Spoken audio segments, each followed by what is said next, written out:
Akacaca ukuthi udokotela uNandipha wakwamagudumana benoThabo Best abazofika qathatha yini enkantolo njengoba bavela ngohlelo lwezokuxhumana ngenyanga eyedlule. Umbutho woncedo loluntu iGift of the Givers uthi uzakunabisa umsebenzi wabo wokunceda abantu kwezinye indawo ezithwaxwe zizikhukhula eNtshona Koloni.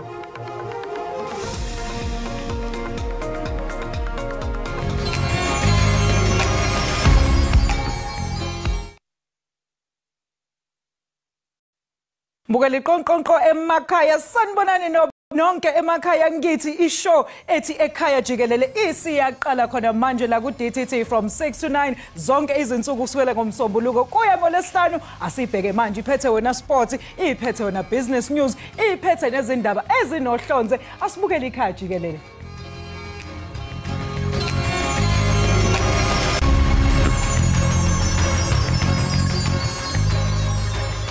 Akacaca ukuthi udokotela uNandipha magudumana benoThabo Best abazofika qathatha yini enkantolo njengoba bavela ngohlelo lwezokuxhumana ngenyanga eyedlule. Emva kokuthi uMagudumana efake isicelo esiphikisana nelabuyisa ngayo kwelaseTanzania nokuyisenzo asichaza nje singekho emthethweni, inkantolo yasichitha ngelithi akazange bemanqika-nqika uma ebuyiswa kuleli. Abasolwa ababili bangaphandle ngebheyili udaba lokweqa kaBest lwashiya iningi labantu lukhexile ngemva kokuthi kushiswe isidumbu somunye umuntu kwathiwa nguyena oshele ejele.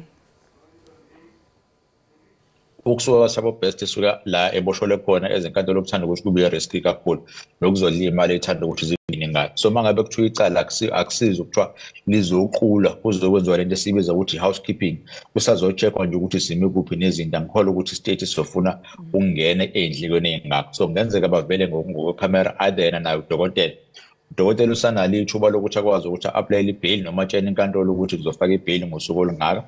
Besilindele ukuza from umshushisi ukusho ukuthi sebekuphi nophenyo bakhona namhlanje abantu angase baboshwe esilindele ukusho ukuzwa futhi ukuthi lo muntu osanda kuboshwa kokugcina yena ufuna ukwenza njani ngezinto zakhe zebail. Sikhumbule ukuthi bengeke apply imanxebuya namhlanje usemtholile yini ummeli ozokwazi ukuthi amsize mangabe engekho ummeli wa legal aid okhokhelwa istate usekhona yini ukuze abekho. So inkantolo izobiza obheka lokho namhlanje ukuthi ngiready kangakanani ukuthi sihambe lecala silithathe silise ku trial. Wena mbuso ngifuna ukwazi ukuthi so-investigate wazofika kuphi nani basolwa ngifuna ukwazi laba bafuna ukufaka ibail ukuthi bakhona yini mabengekho hambani niyohlala suthi sibonana futhi ngelanga elizayo sesicheck ukuthi lezi zinto esiyifunayo ukuze icala likwazi ukuthi iqale sezikuphi nendawo base ready konke then sobe sesisho ukuthi icala seliready.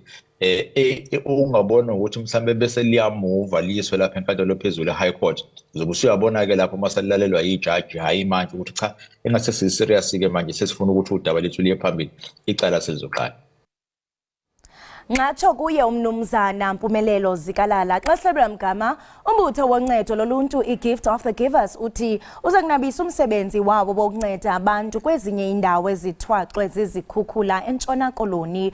Umbutho iBreed Valley Disaster Risk Management kunye namanye amagosa ogcino mthetho bebebonelela ngoncedo kuluntu kubahlali base-Rawsonville Informal Settlement abachatshazelwe ngokumandla zizikhukhula zakutshanje kunye nengqele eBoland.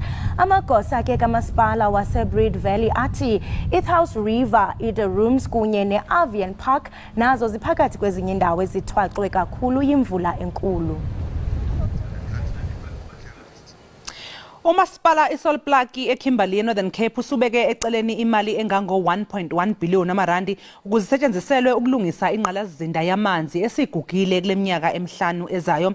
Lo masipala sekunesikhathi unenkinga ingqalazizinda yamanzi nokuholela ekugugulekeni kwendle ukuqhuma kwamapayipi kanye nezinye inkinga. Lo masipala uthi le mali ephuma kumgcini mafa izoba usizo olukhulu.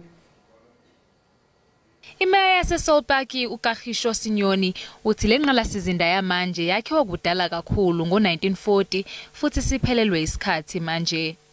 Uthi njengoba izolungiswa bazokwenza isiqinisekiso sokuthi izokwazi ukusebenza iminyaka engama-30 ezayo. We are having a serious problem when it comes to our old infrastructure. So the PFI aims at addressing those challenges because our infrastructure is more than 80 years old, whereby we need to really refurbish and make sure that we come up with new infrastructure that is going to be sustainable for the next 30 years. Kusenjalo izakhamuzi zona zithi zizokholwa ngokubona. Unfortunately, I don't believe that the municipality will really create something for us to resolve this issue of the water.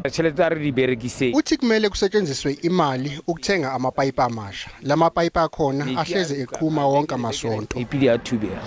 Lolu hlelo lokulungisa inqalasizinda kulindeleke ukuba liqale ekuqaleni kukaNtulikazi. Umasipala usuzokwazisa izakhamuzi mayelana nokuphazamiseka kwamanzi okuzoba khona uma sekuqaliwe umsebenzi. Isebe lezemfundo eMntlankoloni lithi liqhalabile malunga nabafundi abangaphaya kwama-3,000 abakhulelwa phakathi konyaka ophelileyo ukuya kweyokwindla walonyaka. Izingane zamantombazane ezineminyaka eyisuka kwe-10 ubudala eNorthern Cape ziba ngomama kanti isibalo ziyathusa. If you are taking the 4 quarters of the year, you will see that we are having about 3,600 learners that are getting pregnant per year. Those are the latest stats that we're having at our disposal, and it's based on those stats that we are becoming concerned. Iningi lomama basebancane basezindaweni ezisemakhaya ezifana nasesifundeni John Taulo eGaletiwe. Umnyango uthi lokhu kwenziwa izizathu eziningi ezahlukene. We've got child-headed houses or families in the JTG region is contributing to that. We've got a high number of overage learners as well. That is in our system. Learners who are, for example, 16 years, but they will still be in grade 9 and 10 and so on. These are children and who have become pregnant, but also we need to realize that some of them have been victims of statutory rape, where the alleged perpetrators or the perpetrators who have impregnated these learners are actually quite older. Umnyango wezemfundo uthi wethula umkhankaso wokulwisana nokukhulela kwentsha ezikoleni.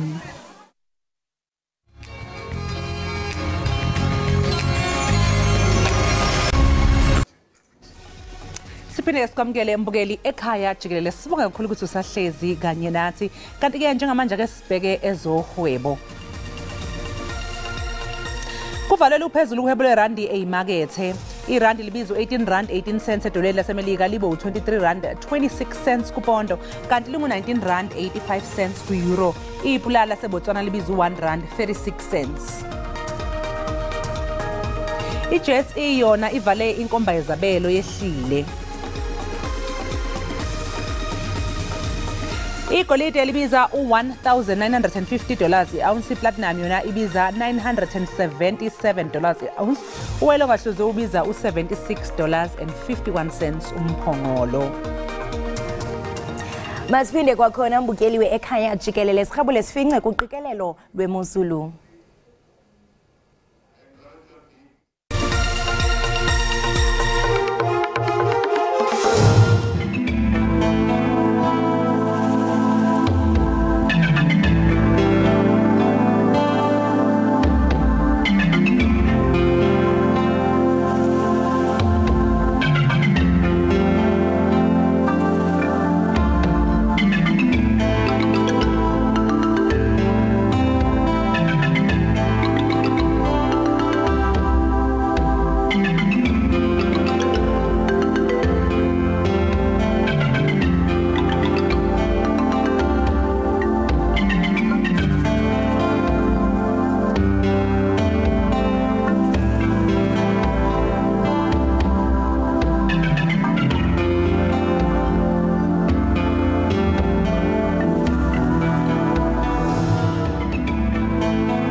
Mlaleli siphinde sikwamukele thina ke la ekhaya Jikelele uyazi ukuthi ngeke usiqede asiphelelwa nje uma kuziwa ke ezintweni ezinhle esikulethela zona wena unethezekile usekhaya.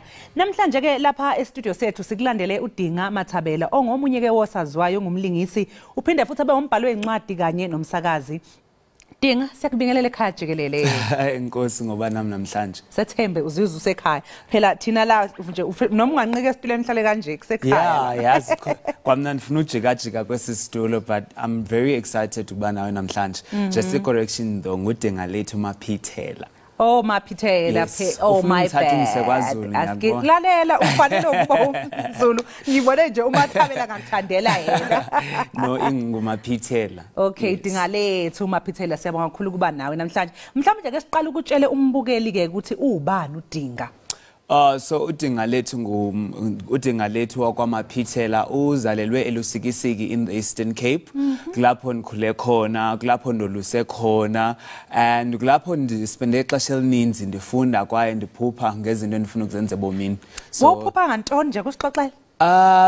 It's crazy. I think mna ixesha elininzi bendiphila kwi-imagination yam because ukubona xa ukhulele ezilalini akukho, there's not much going on but lonke ixesha mananhlanje nento yokuba kukhona indawo ekufuneka ndibe kuyo and kukhona izinto endifuna uzenza and I would listen a lot to radio because nanhlala nomakhulu wami wayemamela kakhulu i-radio and at first ndandifuna ukuba ngumsasazi. Which I became umsasazi anyway. And then when I saw TV, I was like, this looks even better and cooler. And nandifunda ndikhulele kwikhaya apho bekufunda incwadi kakhulu as well. So as early as grade 5, I already knew how to read, especially ngolwimi lesiXhosa, because mama wam wayenencwadi ezininzi. So I was very fascinated by i-characters nezitori nazo zonke ezo zinto. So that's why I ended up selling ndifuna into zakwa acting and performance, as well as ukuba writer and futhi basically all those things. Hayi sizoxela kakhulu ke lapha ekutheni ube umbhali but ngaphambi kokuthi sifike lapha ke sikhulume ngalokho ngiyazi ukuthi nombukelo kusekhaya ukufika qala ekhaya uya act. The first thing abantu abadla ngoyithetha xa uthi uya actor kuba so uyakwazi ukhala. And that's the worst thing you can ever say to an actor, by the way. Yeah. So much pressure. Yeah, it's a lot of pressure. And I think also abantu abaninzi understand indlela deep ngayo into performance. These are real life stories. As much as we are like, hi, it's not that serious, you're an actor. But to sebenzisa emotions amanyan. So as the actors, ayondululuba olile. And also you don't just cry. It's about the storyline as well. And isukapi lento yakho yokuba ukhale and all those things. So ngizwile ukuthi wake wavela lapha koMubango nalapha ko The River. Hayi shemno ndiyazama. Abantu emakhaya yazi ngisho na ko social media imbuzo umuntu ahleze ayithole ukuthi ufuna ukungena kanjani. Wena Dinga ke wangena kanjani? So mna after high school ndifundele performance. Ndifunde at UT. I studied drama and performance but zininzi indlela zongena because it's a training. But akukhona abantu abakholelwayo ba you are born with it. I would like to believe Banama was born with it but nandifuna ukuba I take it so seriously, so I didn't want to just be another actor. I wanted to be great at it, and I wanted to understand it and all those things, and also indlela yokuba ube successful, no, in longevity, about how to carry yourself, how to build your brand. But back to your question about iqala njani. So zininzi indlela zokuqala. You can either go to school after matric, or you can do your workshops to better yourself and also to understand the space, to understand how to use the voice.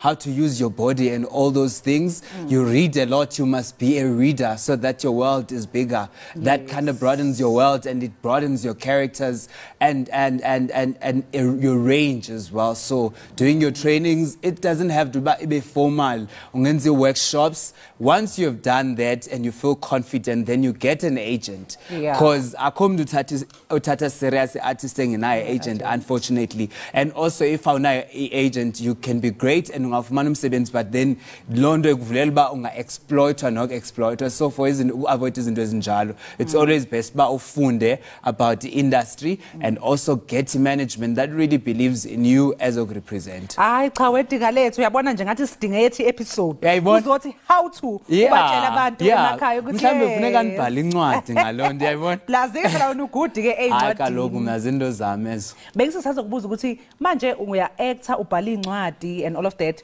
ungathi ngiyazi ukuthi konke uyakuthanda kodwa mhlawumbe ungathi ikuphi nje ukuthi hayi yabona ke la ngiphile ngaphandle kalokho. I feel like zonke izinto zihambiselana because to be an actor there has to be a story and I think that is izinto zami ezo. I'm all about storytelling. I'm all about ukuz-expressa as an artist ngendlela ezehlukeneyo. So from the stories I act.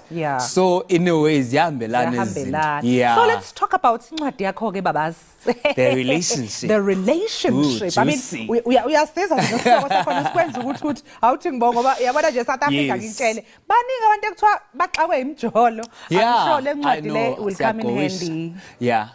It really will come in handy. My book, it's called The Relationship Once Again, and it speaks about love. Now,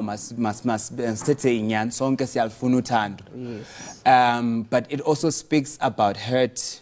The hurt that comes with being in love, because when you love somebody, you open yourself up to them, and it's very much up to them what to do with that. And so in my case, it was a thing of being in love and then getting hurt and getting to a point where I was resentful of the other person and myself.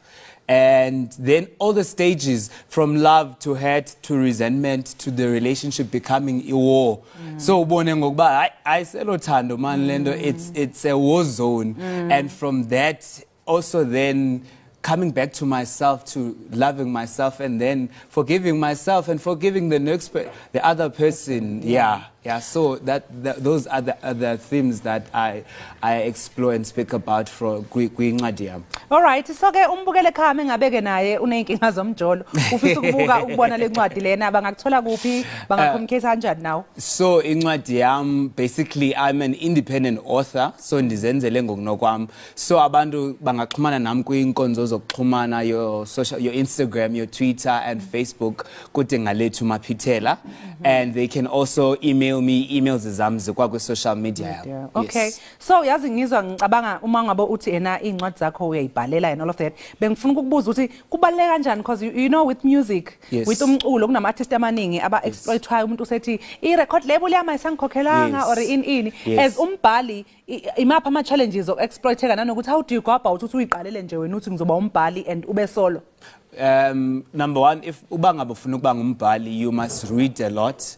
You must read a lot because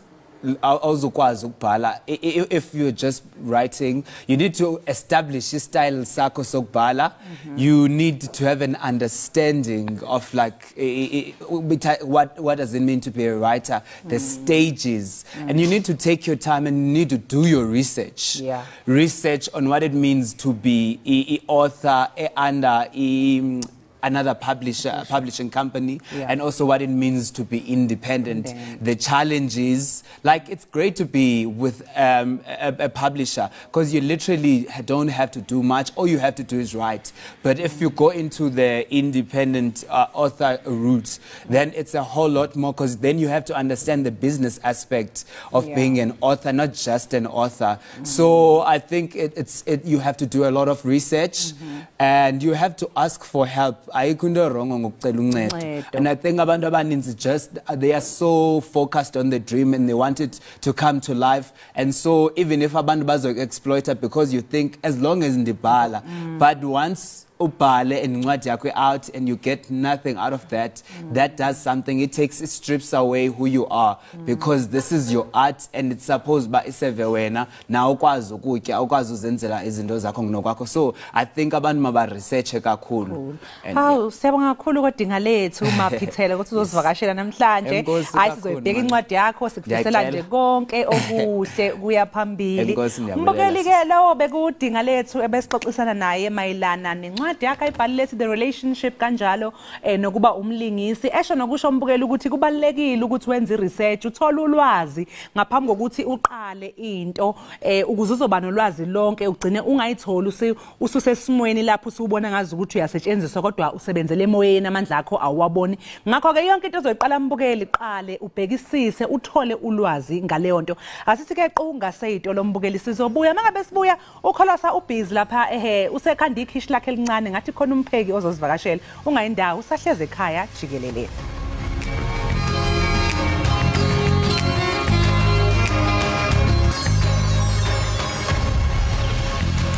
Enkosi ngokuhlala nathi nisabukele thina kaloku apha ekhaya jikelele kwinkqubo ndaba yakho iDTT. Sikwixesha kaloku lasebusika apho abantu abaninzi bathanda ukutya ngokuya ethunjini. Ngelihlo lomshuzu wamanqina bambalwa ke abantu abanolawulo kubunzima bomzimba wabo ngelixesha. Okukuthetha ukuba kubalekile ukuqiniseka ukuba sitya ngendlela efanelekileyo kobubusika. Namhlanje ke sikwameme umpheki okwagcile eqinisekiseni ukuba ukutya kunezondlo ezifanelekileyo ukuze umuntu ahlale esempilweni. Chef Ria, hello. Unjani? Ngikhona unjani? Njengoba senokubele nje ndibona kumbejembeja phetefileni andikwazi unganqumi. Kubhizi kuningi kubhizi. Uyaphila ngalentseni? Ngiyaphila sisi wena unjani? Ndiyaphila nami.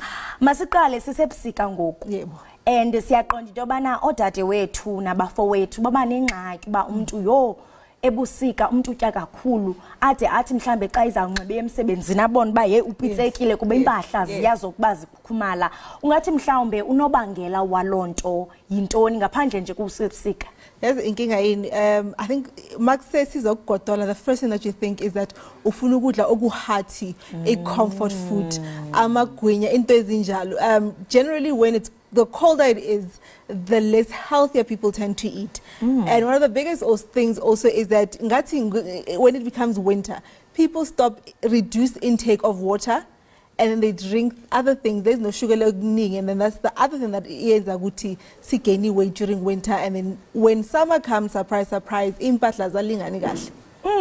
Usathetha ngomba wokubana impahla azilingani kahle. Ufumanise siyasathetha earlier on before sibenele interview waxela not nge-metabolism but rather i-immune system yakho. Kubaluleke njani into yokubana sithi gqolo sigadi immune system so that siboosteke because uzawutya mhlambe izinto ezinamafutha kanti azizubooster i-immune system. Ithi xa ifika iflu Yes, I think that again it goes back to the fact that during winter we forget a diet needs to remain as balanced as it is even in summer. We reduce the intake of our fruits, we reduce intake of our vegetables, and we eat more of fried fatty foods, and those ones are as pilisi umzimba, and that's why immune system yakho becomes low, and then if flu yaslalisa phansi, you just become really sick, and that's the reason. So kunabantu ke abathi mhlambe like ngoku nami ndiyaziva bandifiqene kodwa ndiyalwa andimanga abangafuni mhlambe into bana babhenele kwipilisi bathi abantu umuntu mfuna mhlambe i-home remedies. Ndiyabona into bana une-fruits ezilapha ne-garlic ingaba mhlambe xa uthi uyabona ba jonga ndiyafikana zeziphi i-home remedies ongazirecommenda kumbukeli ukulwa neflu nazo zonke wethu izigulo ezifikayo ngexesha lobusika? Okay, ngihlala ngithi ukudla akumelanga ukuthi ukugulise. Food is actually supposed to heal you. So every time you are eating and putting together food, you must ask yourself, how is this feeding me and making me healthier? So during winter, because we know that our immune system tends to be weaker because of cold conditions and things like that, it's important to make sure that your diet is full of nutrients. The biggest nutrients that fight our immune system is things like vitamin C, vitamin A, your B vitamins, and generally, it's one of the home remedies that you can make. So I've already pre-mixed it. Say orange juice, narkis, lemon. We have our ginger, we have our garlic, turmeric, and some honey. Oh, turmeric and honey. Yes. Okay, so ungaziquba mhlawumbe ubona ba impilo. You can even, this is a juice maker. And get here, if you don't need to we take because when you buy things they become more expensive. So most of us already say our lemons, our orange during the winter season. So it's just a matter of just Ekhaya uzenzele yona freshly squeeze it. So yabona, so now you're getting all the goodness. Now uyazi ukuthi uyenze kanjani. $8 into mawithenga, uyazi ukuthi uyenze kanjani, uyenze nini. How fresh is it? Oh yes. Yes. So it's just better if you can just at home uzinqunqele and mhlawumbe uzayanqena xa yodwa ilemon qonba uyimuncu kangaka. So kumnandi xa uzoyiquba uyifake no orange uthi lemon ibe ngumqube nje nice and cute. Yes. So this is something that ekseni ungayivukela uyiphuze yona. This can be your immune booster. You don't even have to ukuthi uthenga ama supplement. This is a natural form of supplementing your immune system. Yeah. And nasepokothweni yafikeleleke awuzibe uyanzima. Yes. Mawuse ubona ukuthi ama oranges ayamosheka. Sometimes we buy the oranges ngesaga and we might not be able to finish them. Instead of just throwing them away and wasting them, rather wathatha ama orange wakho ama narki wakho ama lemon wakho, just make some an immune boosting juice, a beverage, and then uyifake fridge. You can even freeze it. Ngokubanda kangaka uyakwazi uyifudumeza ke ngoku. Yebo, you can have it warm. Because ngiyacinga izophumisa isiqeda ngapha kuyabanda. No, ungayifaka microwave uyifudumeza and have it warm. Okay, masigqibe. So usanantsikile I-orange ne-lemon yakho intoni enye futhi oyongezayo. So now singathatha ginger. Ginger. Yeah. So ginger njenge turmeric is an anti-inflammatory. So an anti-inflammatory is that it fights against infections. Yeah. So those are the benefits. Wow. So ungakwazi mhlambe ukuxuba if uthanda ezazinto zijileyo ufuna yogurt ufuna noko into sabusidudurha ungakwazi ukumixa ke okanye uphelele apha kwi-juice. You know what uyazenza kanjani uyabona these lemon rinds. So I always say that you can literally use the whole product of a fruit. So lazy ungasithatha, you can even blend them and then add them to your make a smoothie. Tata yogurt yakho uyifake and then you blend this inside. So that means that we sebenza yonke ifruit yakho. So ginger we can just come and we grate it like this and we add it into it. Okay. Yeah. And yoninceda ntoni ginger xa seyixutyiwe umsebenzi wayo kanye kanye? Yakhumbula ngithe ginger just like garlic and turmeric is an anti-inflammatory. Okay. So when you are getting an infection, it fights the toxins. It fights the toxins and reduces the inflammation that can happen in your body. So and then igarlic mhlawumbe omnye umuntu ndiyayiqonda naye uba uzayinqunqa uyifake pha. Yes. Omnye umuntu uzawukhala athi umlomo ekseni so xa soyixubile ke ngoku nezinye izinto ayizuva ukuthi hayi. So uyazi igarlic ungayenza njani? Or you can ungayenza imixture ene garlic uzoyiphuza ebusuku mawuyolala and then one without the garlic. So xa ulala ku right ba uthi ha angithi yeah, not going to people abafake imisesane xa senilele pha ngapha ma uthi ha hey kwenze njani. But angithi you must remember the benefit. You know ukuthi mase uphathe flu it's an average of 5 days to recover from it. And nowadays the flu that's going around is really bad. I even hear that some people are saying that it's even worse than the COVID. So for me personally I would think the health benefits zindlula the smell. Yes, thank you. Thank you. Ukuphila kuza phambili. Nyanisile. So we can also just add our turmeric. Yeah. Abanye abantu ke babone beyisebenzisa nasebusweni ke le turmeric ndikholele. Kuthi ukuthi benefits ihlamba phakathi nangaphandle. It has a lot of health benefits and that's why it's used right across. Oh wow. So ingathi ingathi zangiphazamisa amanye amashop bayadayisa in small bottles and uthenga ngabo 50 rand. Literally uye $8 ucheck. Most shops now literally have immune shots and number bayibiza igama ke bathi la tomaraka. So this is it. You just wake up in the morning, we puzelele. And then amanza kaneni waxuba nje uthi thafa kaneni. You can add some water, but this glass is to just show the importance that guys, even during winter, amanzi ayat, your body is made of 70% water. Okay. So you must not reduce the water intake. This actually helps the immune system to clear the infections, the bacteria, water is necessary in order to clear the system. Ayamanzi kaloku lichiza. Ngaphambi nje kokuba siyiqukumbele ukukhuthaza umbukele ekhaya into okubana lento ayenze because into esohlulayo ukuba consistent qonba hayi bethunana ndiyenzile namhlanje nangomso kusafuneka lonto just ukubethelela umbukeli akhuthazeke athini amazwi wakho. Ngithi make that's your immune shot. That's your immune shot. Mina ngithi kumbukele ekhaya ngithi just imagine use ushayo iflu uhluleka kuvuka ekseni wenza the daily things that you need to do and then being put on antibiotics for 5 days. Remember, antibiotics, they literally kill everything, the good and the bad bacteria, because they don't choose. So the health benefits of this are far outweigh. So this is a preventative measure. So I would say stick to this. This can help you to utlierisha umzimba wakho every day, increase your immune system so that you don't have to fall sick, you don't have to take days off, you don't have to go on antibiotics. And then it like ungena kwayo. Inento ngathi iyacha apha and then iyehla ndiva ithi sabalaka futhi ndiziva ndiphilile kunjalo. Iphe yakho sithi ciao ciao, cheers. There we are. Cheers. Easy to make at home. Easy to make and imnandi. Yehla andazi noma ngizakwazi ukuvula amehlo ngeyiphi camera endiyijongayo. Oy. Babukeli imnandi nyani qiniseka nawe apha ekhaya into bana uzithi zava uzenzele ishort yakho zikhona ezinye ishorts but le ngunjoqo sithi qhu evenkileni sisaphila apha ekhaya Jikelele. Bye.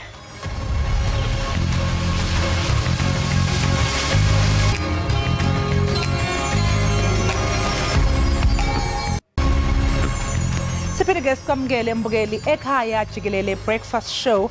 Iningi leingane zamantombazane imvamisa uma likhula livamise ukuphupha ngempilo yokuba ngonobuhle, abantu abavela komobona kude beyiphalaphala elandelwa uxhaxha lwamakhamera. Ontanga yami ke bayamkhumbula uMasha Turner owayekhangisa ngenye yezinsipho eziphambili engeke phela ngiyibize ngegama. Namanje ke izingane isanalo lelo phupho lokuba ngozime bamele ke indawo zangakubo. Mbukeli kunomncintiswano obizwa ngokuthi yiTeen noma iMiss Teen Universe Pre-Teen South Africa ngumncintiswano kweingane eziphakathi kweminyaka eyi-10 kuya kweyi-14. Sinomunye ke la mbukeli kuZoom ongenele wona lo mncintiswano, igama lakhe uAzile Mazibuko. Simdonsa ke yena ele phansi eDandi kwaZulu Natal. Asikubingelele Azile la ekhaya Jikelele, sawubonana na. Sanibonani. Sawubona sisi, wazwa muhle usuvukile kuseni kangaka? Ngiyabonga, yebo sengivukile. Oh okay ke sisenza njalo vele intombazane ivuka kusase elayilali kuze kuphume ilanga, okay? Yebo. Okay ke Azile, awuqala nje ngokuthi usixoxele ukuthi ubani uAzile, ufunda ugrade bani futhi nje yini oyenzayo uma ngabe ungekho esikoleni? Igama lami uAzile Mazibuko, ngifunda ugrade 8 eDandi High School. Into engiyenzayo mangekho esikoleni ngenza ama-gymnastics, ngiyadansa futhi e-dance academy yala eDandi. Usisi ohlala eFriday uyeza everyday ezosenzisa. Ngiphinde ngimodele, ngiyapractice nje la ekhaya nomunye wabangani bami. Hawu sis, uyadansa futhi uyamodela. Ongitshela ke yini yakwenza wathanda imiqhudelwano yama-beauty pageants? Ngibona ezinye izingane zishintsha impilo zezinye izingane zisiza ezinye izingane. Nami ngathi ake ngijoine nayi youth isiza ezinye izingane sishintshe izwe lethu.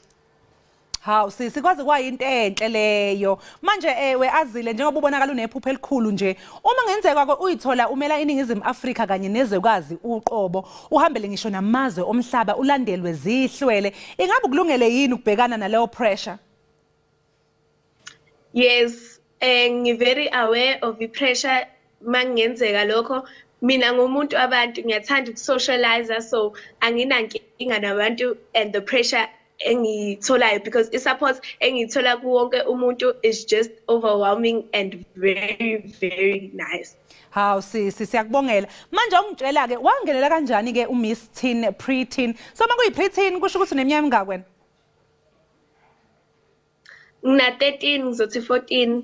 Oh okay ke sisi. So wawungelela kanjani ke lo mncintiswano? Ngenzela phela ukuthi njengoba ubusho nawe eqaleni ukuthi wangelela kuze uzosiza nezinye izingane. Awuyisize ke nezinye izingane njengamanje. Uyicebise ngokuthi wawungelela kanjani lo mncintiswano?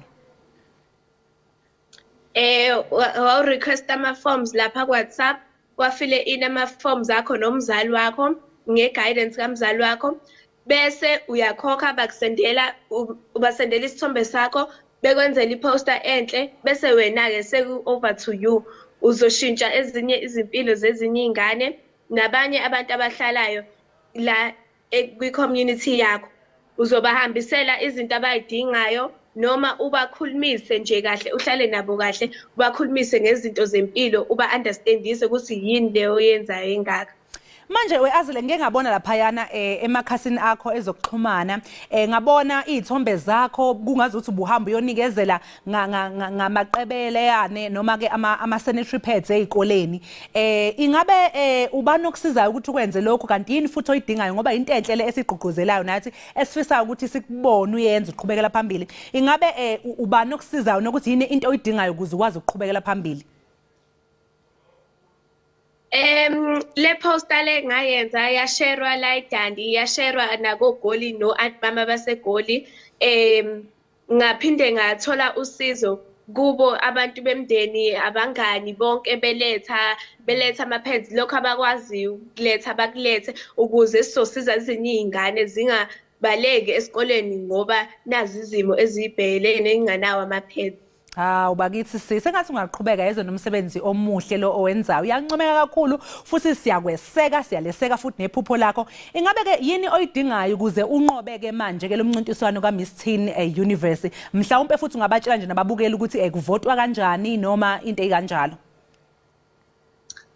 Mawuvota uzobuka iposter yami laphaya uzobona i-account number usenda ama vote bundles kwi-account number. So ngo-15 rand amavote awu5 kuya le kuyanyukela. Gcina kumavote awu1500 kuya ngemali oyisendile kwi-account. Bese ungakhohlwa i-reference ubhala uAzile Mazibuko. Okay ke weAzile. Sebezoyithola ke notification. Qhubeka sis, qhubeka.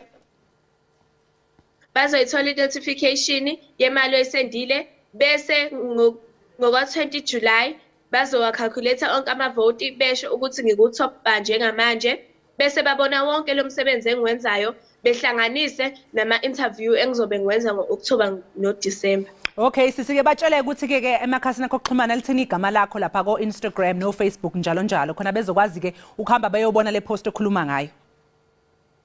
Ku-Instagram ngizongifollowisha Azile_Mazi3 all small letters bese ku-TikTok it's your girl Azzy.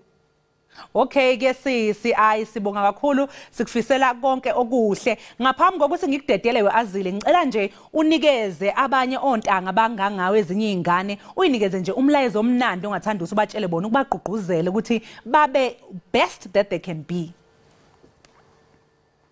Okay ngithi kuzo zonke izingane lapho ezweni manifuna ukuthi amaphupho enu aphumelele hambani niyozama because you never know what the outcome will be like. Hambani nizame nicele nosizo la nidinga khona usizo ngoba thina siyi-youth yakusasa and sizoshintsha izwe lethu libe ngcono. Usibongeke Mazibuko nzima sikufisela ke impumelelo yodwa sengathi konke okufisayo kungaba yimpumelelo lowo ke umbukeli bekuAzile wakwaMazibuko besixoxa naye bukhoma simxosha ngohlelo lweZoom eseDandi le ngaseNewcastle kwaZulu Natal sixoxa naye ke ngomncintiswano wokuba nguzime kumqoka mbukeli ukuthi izingane inamaphupho amakhulu amahle futhi nabonakala enekusasa sizeseke izingane sikhombisa uthando nokunaka ezikufisayo ukuze phela igqugquzele futhi zikwenze ngokuyimisela ezikuhlosile asisiquke ezitolo mbukeli sizobuya emva komzuzwana.